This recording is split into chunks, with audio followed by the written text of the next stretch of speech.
safety campers and little tigers. Today we're going to be talking about kitchen fire safety or cooking safety. We all know that cooking brings families and friends together and it helps provide an outlet for creativity and can be very relaxing. But did you know that cooking fires are the #1 cause of home fires or home fire injuries? So today we're going to be reviewing some of the multitude of things that you should be doing in the kitchen to be safe. And luckily, we have Sparky to help us out. I think he's going to be making lunch for us today. Hopefully it's not puppy chow like he did last time. I'm not a big fan of puppy chow. Sparky, what are you doing? Oh, your toast is stuck in there? Well, you know, never ever put any utensils, metal, plastic, wood, anything in order to get it out. But what you should do is ask your parents for help if you really need it. Otherwise, you can unplug it, make sure that it is no longer energized, and then try to get it out of there.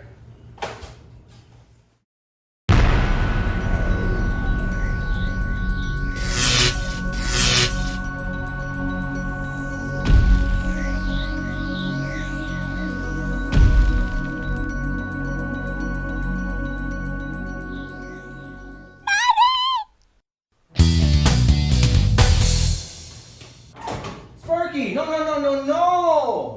what are you trying to do? Boil some water? Get it hot for some soup? Remember, never, ever put metal in the microwave. Always use some type of micro-safe dish, like a bowl, right? We can just pour it into there. Then you can put that in there.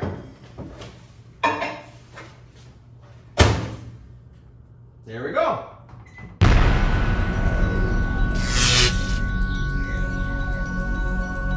Better safe than sorry.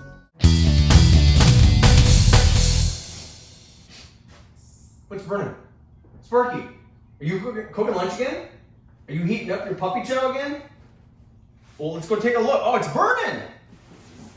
Well, here's your problem. You haven't been paying attention to what you're cooking. But there's a couple other things too you should look at when you're in here. There's a couple things that will really help out. One, your pan handle should always be turned in. No. It could be hot. That's why we use these, a hot pad. Turn that in, because sometimes kids can come by and they may trip on it or they may reach up and hit it. I've seen your dog friends come in here to see what's up there and they might hit it and it could spill over if it's hot water or grease and it could burn them.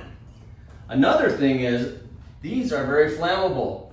This should never be on the stove and be completely taken away. Here, I'll take that. So, if you are going to cook something and you do have to go to the other room for something, you don't want to be gone long. But a couple good reminders you could do is, #1, set a timer. Right? Put in there how long, maybe no more than maybe a minute or 2 minutes. And set that when you leave. Or, in either case, grab a hot pad or a spatula. Because then when you go to the other room, you may be sitting there like, why do I have a spatula in my hand? And sure enough, you'll remember, I'm cooking dinner. All right? Good safety tips, keep you safe, and watch what you heat.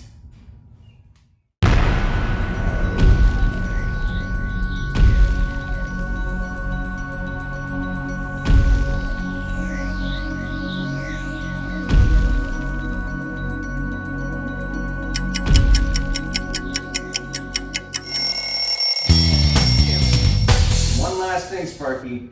If you are baking in the oven and you have a fire or in the microwave, never open the door. Turn the power off. If you can reach the plug, unplug it. Keep the door shut, remember, because we don't want to let more air in there. And then call 911. Perfect.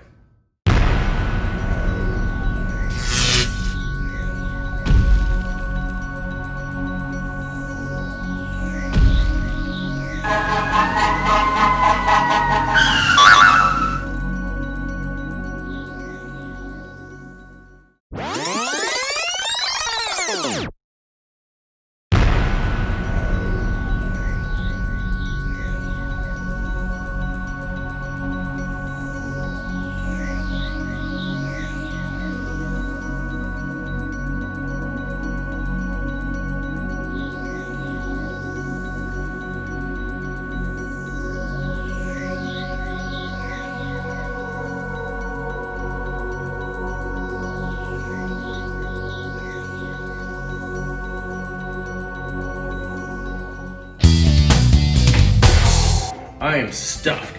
That was probably the best puppy chow I think he's ever made. So, thank you, Sparky. Thank you guys for following along. And remember what we reviewed today. There's a few more things too that you can look at, and I will post a link for you guys to check out that talks about a few more safety concerns that we should have in the kitchen that we weren't able to demonstrate today. So, remember though, if you ever have a small fire that you don't think you can take care of, just get out. And when you leave, close the door behind you, go outside and call 911. Thank you. I'm excited to see what you guys learn to cook, and we'll catch you later.